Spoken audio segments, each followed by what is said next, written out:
예수님은 유월절 어린 양으로 이 세상에 오셨습니다. 예수님은 죄 없는 보혈의 피값으로 우리를 속량하셨습니다. 예수님은 십자가에 달리사 인성으로는 죽음을 죽으시고 신성으로는 죽음을 죽이셨습니다. 그리고 예수님은 부활하셨습니다. 예수님의 부활은 예수님의 피로 세우는 새 언약의 성취입니다. 예수 그리스도의 보혈의 공로를 믿음으로 의롭게 되는 새 언약의 성취입니다. 율법을 지켜 행함으로 의롭게 되는 것이 아닙니다. 율법을 지켜 행함으로 의롭다함을 받을 수 있는 사람은 아무도 없습니다. 그런 의인은 없나니 하나도 없습니다. 그래서 예수님이 유월절 어린 양으로 이 땅에 오셨습니다. 이 땅에 오신 예수님의 시간표는 유월절에 맞추어져 있었습니다. 예수님은 스스로 유월절 어린 양이 되셔서 우리의 죄를 속량하셨습니다. 그것이 예수님의 십자가 사건입니다. 예수님은 십자가에 달려 죽으심으로 우리를 대속하셨습니다. 예수 그 이름의 뜻이 우리를 죄에서 구원하시는 분이라는 뜻입니다. 누구든지 그리스도 예수 안에 있으면 새로운 피조물이 됩니다. 그리스도 예수 안에 있는 속량으로 말미암아 하나님의 은혜로 값없이 의롭다 하심을 얻어 새로운 피조물이 됩니다. 이것이 위로부터 나는 중생입니다. 이것이 거듭남입니다. 로마서 10장 9절 말씀을 우리 같이 읽겠습니다. 네가 만일 네 입으로 예수를 주로 시인하며 또 하나님께서 그를 죽은 자 가운데서 살리신 것을 내 마음에 믿으면 구원을 얻으리라. 예수님을 나의 주님으로 믿고 예수님을 나의 주님으로 고백하고 예수님을 주님으로 입으로 시인하면 구원을 얻는다고 성경이 말씀했습니다. 그런데 이 믿음은 하나님이 주시는 선물입니다. 아무나 예수님을 주님으로 부르지를 못해요. 어떤 사람은 예수님을 주님으로 부를 수가 없대요. 안 된대요, 그게. 믿음은 하나님이 주시는 선물이기 때문에 그래요. 근데 이 믿음을 우리에게 가져다 주시는 분은 누구실까요? 성령님이십니다. 고린도전서 12장 3절 같이 읽습니다. 그러므로 내가 너희에게 알리노니 하나님의 영으로 말하는 자는 누구든지 예수를 저주할 자라 하지 아니하고 또 성령으로 아니하고는 누구든지 예수를 주시라 할 수 없느니라. 믿음이 없는 사람들은 예수님 주님으로 고백하라고 그러면 못해요. 농담으로 장난으로는 할 수 있지만 우리처럼 예수님을 주님 이렇게 고백하는 것이 불가능해요. 성령님의 역사가 없었기 때문에 그렇습니다. 성령님의 역사 하시니까 우리는 어때요? 예수님을 주님 한마디만 해도 정말 머리끝에서 발끝까지 우리의 심령이 새롭게 되고 또 놀라운 은혜를 경험하게 되죠. 칼빈의 기독교 강요 1권 13장에 설명하는 것처럼 우리의 칭의는 누구의 작품이라고요? 성령님의 작품입니다. 소요리 문답 30분에 설명하는 바와 같이 우리가 하나님의 말씀을 들을 때에 성령님이 우리 안에 믿음을 일으키세요. 우리가 하나님 말씀을 들을 때 성령님이 효력 있는 부르심으로 우리를 불러주십니다. 우리가 하나님 말씀 들을 때 성령님이 우리를 예수님과 연합하게 하십니다. 이것이 거듭남입니다. 거듭남, 중생을 주관하시는 분이 성령님이십니다. 그래서 거듭남이 성령 세례입니다. 거듭남 중생이 성령 세례입니다. 순복음 오순절 신학에서는 거듭남과 성령 세례를 구분하지만 중생 거듭남이 곧 성령 세례입니다. 예수님은 죄 없는 보혈의 피값으로 우리를 속량하셨습니다. 예수님은 십자가에 달려 인성으로는 죽음을 죽으시고 신성으로는 죽음을 죽이셨습니다. 예수님은 우리에게 지성소로 나아가는 길을 열어주셨습니다. 예수님만이 유일한 구원의 길이요 진리요 생명이 되십니다. 예수님은 십자가로 세상을 이기시고 우리에게 구원의 길을 열어주셨습니다. 그리고 부활하셨습니다. 부활하신 예수님은 제자들에게 말씀하셨어요. 아버지께서 약속하신 것을 기다리라 하셨습니다. 그게 뭐였습니까? 성령으로 세례받는 것, 성령 세례 받는 것입니다. 예수님께서 완성해 놓으신 구원의 효력을 우리에게 적용하시는 분은 성령님이십니다. 우리의 증인은 성령님의 작품입니다. 성령님이 우리 안에 믿음을 일으키시고 효력 있는 부르심으로 우리를 예수님과 연합하게 하십니다. 이것이 성령 세례입니다. 그래서 부활하신 예수님은 약속하신 성령을 기다리라 하셨습니다. 아버지께서 약속하신 성령 강림은 언제 이루어졌습니까?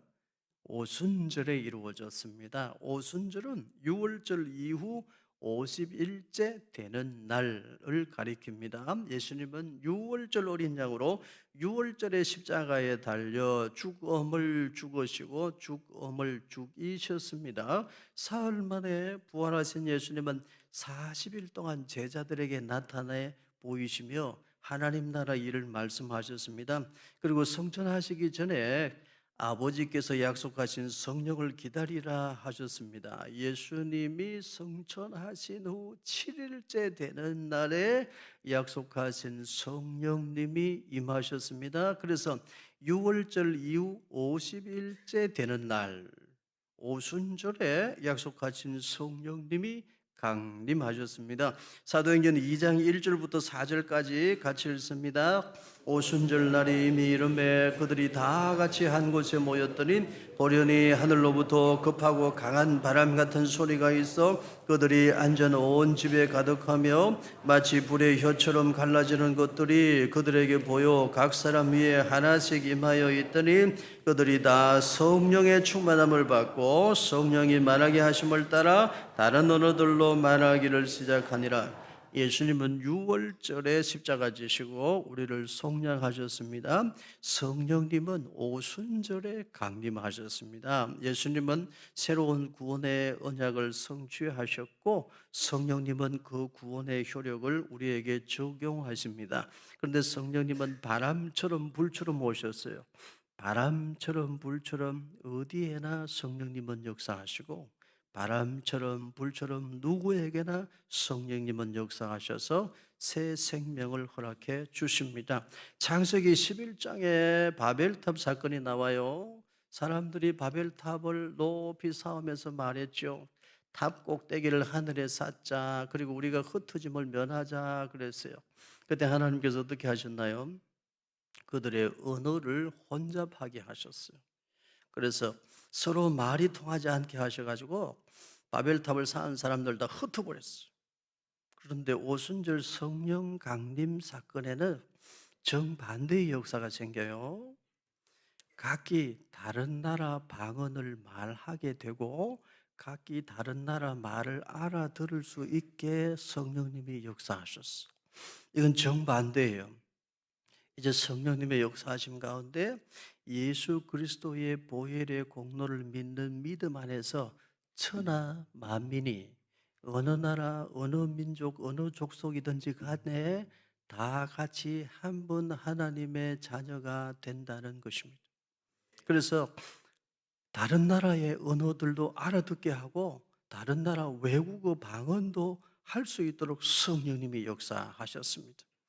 구약의 오순절은 첫 열매를 하나님께 드리는 기쁨의 절기입니다. 또 구약의 오순절은 모세가 시내산에서 율법을 받은 것을 기념하는 절기였습니다. 예수님 성전하신 이후에 오순절 성령 강림은 신약 시대 교회의 생일이라고 할 수 있습니다.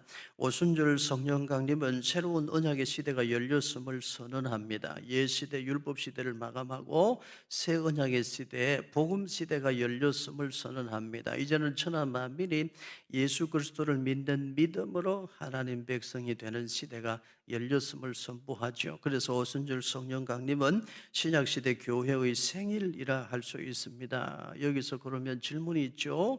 그렇다면 구약 시대에는 성령님이 없었습니까? 구약 시대에는 성령님이 안 계시다가 오순절에 처음으로 성령이 오셨습니까? 예, 그것은 아니죠. 한 분 하나님은 성부, 성자, 성령 삼위로 존재하십니다. 그래서 삼위일체입니다. 신격의 통일체에 삼위가 계시니 성부 하나님, 성자 하나님, 성령 하나님이십니다. 하나님의 신비한 존재 양식, 인간의 머리는 이해되지 않습니다. 성부, 성자, 성령은 각각 고유한 위격적 특성으로 구별되나 분리되지는 않습니다. 성령님은 삼위일체 하나님이십니다. 구약 시대에도 성령님은 역사하셨습니다. 성부 하나님, 성자 하나님, 성령 하나님 함께 역사하셨어요. 창조 시에 하나님의 영은 수면에 운행하셨다는 기록이 있죠. 성령님은 창조사에게도 함께 하셨고 구약 시대에 하나님의 사람들과 함께 하셨습니다. 그렇다면 오순절 성령 강림은 무슨 특별한 의미가 있습니까? 사도행전 1장 2절을 같이 읽겠습니다. 그가 택하신 사도들에게 성령으로 명하시고 성천하신 날까지의 일을 기록하였노라. 누가는 특별한 기록을 남겨주고 있습니다. 부활하신 예수님은 지금도 우리 곁에 계시고 우리와 함께 역사하시는데 성령으로 명하시고 성령을 통하여 성령님과 함께 바람처럼 불처럼 역사하신다고 말씀합니다. 오순절 성령 강림은 부활하신 예수님께서 성령으로 명하시고 일하심을 드러내신 사건입니다. 성령으로 바람처럼 불처럼 역사하셔서 이 땅에 교회를 세우실 것을 선언하신 사건입니다. 이런 말하는 분이 있어요. 구약은 성부 시대고 신약은 성자 시대고 지금은 성령 시대다, 이렇게 말하는 사람이 있습니다. 성령 운동 하시는 분들은 또 이렇게 말하죠. 지금은 성령 시대입니다, 그렇게 말하죠. 찬양 사역하시는 분들도 지금은 성령 시대입니다, 그렇게 말합니다. 그 말이 틀린 말은 아닙니다만 정확하게 말하면 언제나 삼위일체 하나님의 시대입니다. 삼위일체 하나님은 성부, 성자, 성령으로 구분되시나 분리되지는 않습니다. 우리는 균형 잡힌 신앙을 가져야 됩니다. 오순절 성령 강림은 매우 특별한 사건이고 단회적인 사건임에 틀림이 없습니다만, 그렇지만 분명히 연속성을 가집니다. 초대교회 오순절에 특별히 역사하셨던 성령님은 지금도 우리와 함께 하시고 지금도 우리 가운데 거하시고 지금도 능력으로 역사하십니다. 그 성령님은 예수 그리스도를 믿는 모든 사람의 심령에 내주하십니다. 내주하시는 성령님을 건심케 해서는 안 됩니다. 내주하시는 성령님을 건심케 하는 것은 성령을 속이는 것, 성령을 거역하고 육체의 소욕을 따라가는 것이죠. 우리는 성령을 건심케 하지 말고 성령 충만해야 됩니다.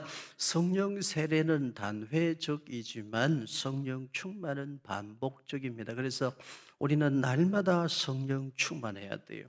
그러면 여러분, 성령 충만은 무엇입니까? 성령의 인도하심에 민감하게 반응하고 성령님의 인도하심에 순종하고 성령님의 지배를 받는 것, 이것이 성령 충만입니다. 그러면 성령 충만한 사람은 어떻게 살아갑니까? 칼빈은 기독교 강요 3권 3장에 이렇게 설명했어요. 우리 중생은, 거기서부터 읽어보겠습니다. 중생은 부르심을 받은 성도가 회개하여 그리스도와 연합함으로 옛 사람을 죽임과 새 사람을 살립니다. 끝난 사람은 어떻게 살아요? 옛 사람을 죽이고 새 사람은 살립니다. 옛 사람의 특징 세 가지라고 지난주에 배웠죠. 육신의 정욕, 안목의 정욕, 이생의 자랑입니다. 육신의 정욕은 대표적으로 뭘까요? 부도덕한 성욕, 무절제한 식욕입니다. 안목의 정욕은 뭘까요? 눈에 보이는 대로 다 가지려는 소유욕, 그리고 소비욕입니다. 이생의 자랑은 뭘까요? 과시욕, 허황된 명예욕 같은 것인데, 성령 충만한 사람은 그 세 가지를 죽입니다. 옛사람 죽이기가 가능한 거죠. 여러분, 옛사람 죽이기가 되는 성도인가요? 아직 옛사람 죽이기가 안 되는 형편에 있지는 않습니까? 정말 성령 충만해야 되는 이유는 날마다 옛사람을 죽이고 육신의 정욕과 안목의 정욕, 이생의 자랑을 죽이고 하나님의 나라와 하나님의 의를 먼저 구하는 사람이 되어야 하기 때문입니다.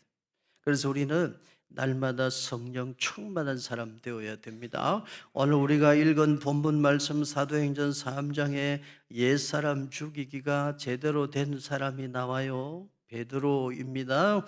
베드로는 예수님 3번이나 모른다고 부인했습니다. 무서워서 말이죠. 그런데 성령 충만 받고 나서 완전히 새 사람으로 변화됩니다. 하루에 3,000명씩 전도하는 사람이 되었습니다. 성령 충만한 베드로 완전히 새 사람으로 변화되었는데 사도행전 3장 1절과 2절 말씀 우리 같이 읽겠습니다. 제9시 기도 시간에 베드로와 요한이 성전에 올라갈새 나면서 못 걷게 된 이를 사람들이 메고 오니 이는 성전에 들어가는 사람들에게 구걸하기 위하여 날마다 미문이라 하는 성전 문에 두는 자라. 베드로와 요한이 기도하러 성전에 올라가는데 성전 문 앞에 날마다 나와서 구걸하는 사람이 있었어요. 그 사람은 나면서부터 걷지 못하는 사람입니다. 한 푼 주세요, 한 푼만 주세요, 이렇게 구걸하는 사람이에요. 베드로와 요한을 향해서도 한 푼만 주세요, 이렇게 구걸합니다. 베드로 요한이 말하죠. 나는 금과 은은 없지만 내게 있는 것으로 너에게 주노니 나사렛 예수 그리스도의 이름으로 일어나 걸어라 하고 오른손을 잡아 일으키니 일어나 걷고 뛰기 시작했습니다. 그리고 성전 안에 들어가 본 적이 없는 사람이 성전 밖에서 구걸만 하던 사람이 성전 안으로 들어가면서 하나님을 찬송하고 찬양하는 사람이 되었습니다. 놀라운 일이 일어났죠. 그때 사람들이 베드로와 요한을 주목하고 베드로와 요한에게 환호를 보내고 박수를 치면서 하늘에서 신이 내려왔나 보다, 여기 능력자들을 보라, 스타가 되는 순간입니다. 베드로와 요한이 사람들의 주목을 한 몸에 받았어요. 이전에 베드로 같으면 어땠을까요? 어깨에 힘을 잔뜩 주고 역시 내가 최고야, 내가 1등이야 이랬을 거예요. 그런데 베드로는 이제 완전히 변화됩니다. 어떻게 변화됐을까요? 사도행전 3장 12절 같이 읽습니다. 베드로가 이것을 보고 백성에게 말하되 이스라엘 사람들아 이 일을 왜 놀랍게 여기느냐? 우리 개인의 권능과 경건으로 이 사람을 걷게 한 것처럼 왜 우리를 주목하느냐? 왜 나를 주목하느냐? 왜 나에게 박수를 보내느냐?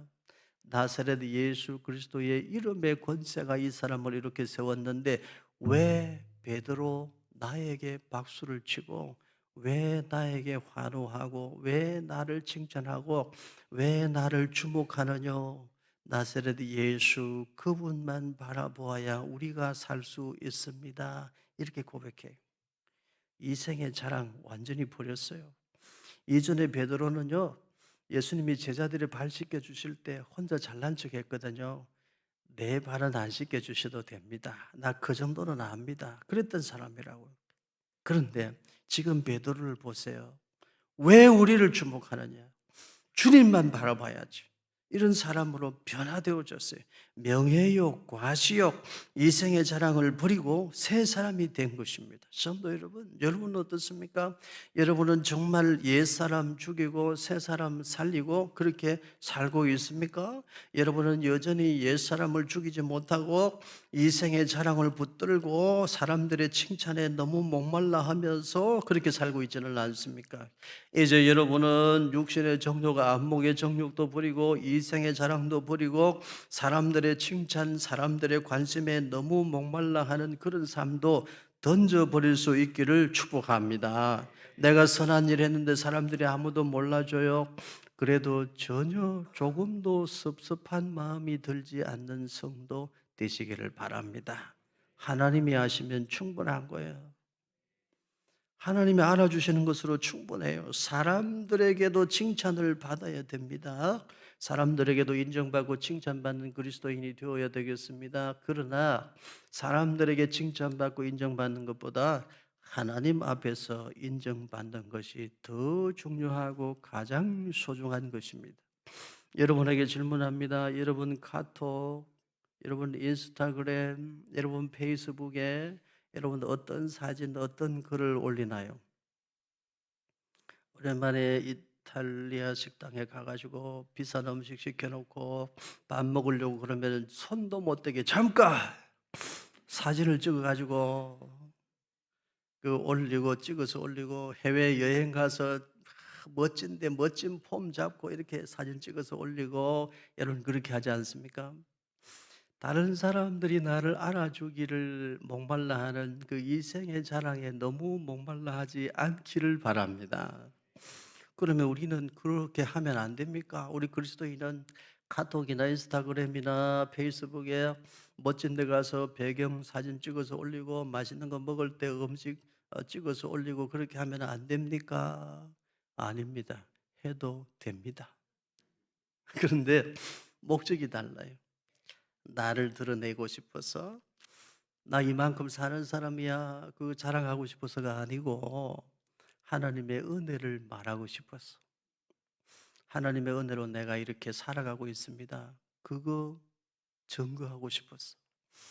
세계 여행을 다니시면 하나님이 창조해 놓으신 멋진 우주 만물, 자연 만물을 보고 찍어서 올려도 되죠.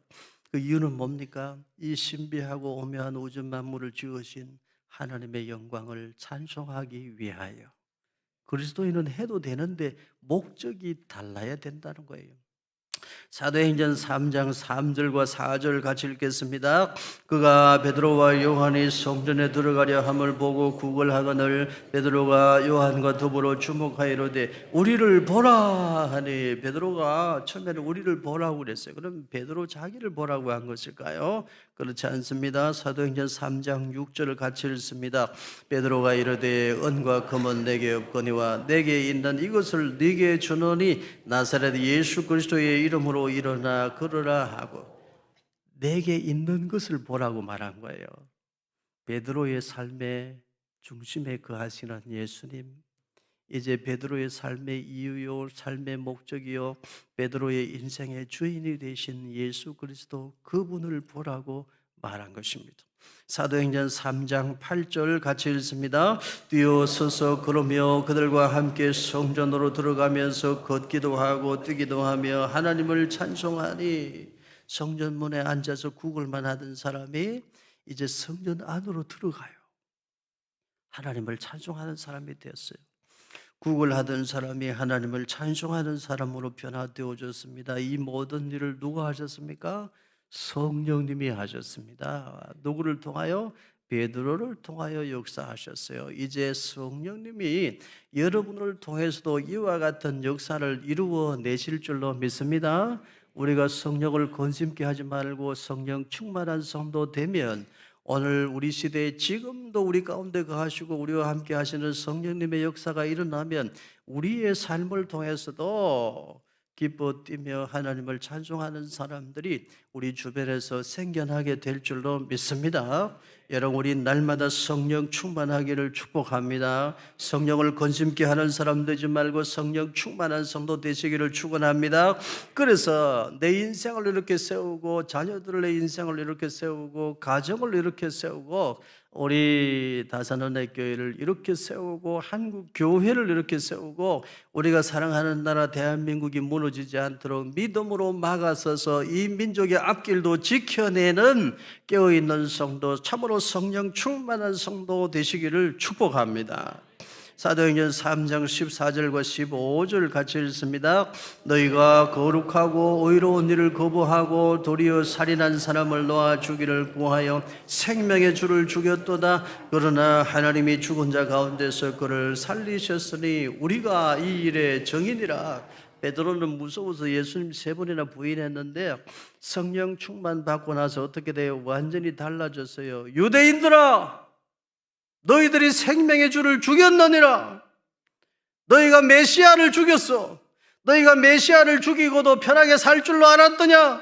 이제라도 회개하고 죄 사함을 받으라. 목숨을 내어놓고 복음 전하는 사람이 됐어요. 그러니까 성령님이 역사하시고 하루에 3,000명씩 하나님 앞으로, 주님 앞으로 돌아오는 역사가 생겨난 거예요. 성령 충만한 사람이 되면 세상이 두렵지 않습니다. 세상을 이기는 성도 되는 것입니다. 사도행전 3장 17절도 같이 읽습니다. 형제들아 너희가 알지 못하여서 그리하였으며 너희 관리들도 그리한 줄 아노라. 베드로가 유대인들에게 책망만 한 게 아니고요, 위로도 했어요. 너희가 알지 못하여 그리한 줄 아노라 이렇게 말했어요. 그런데 이 말은 사실 예수님이 하신 말씀이에요.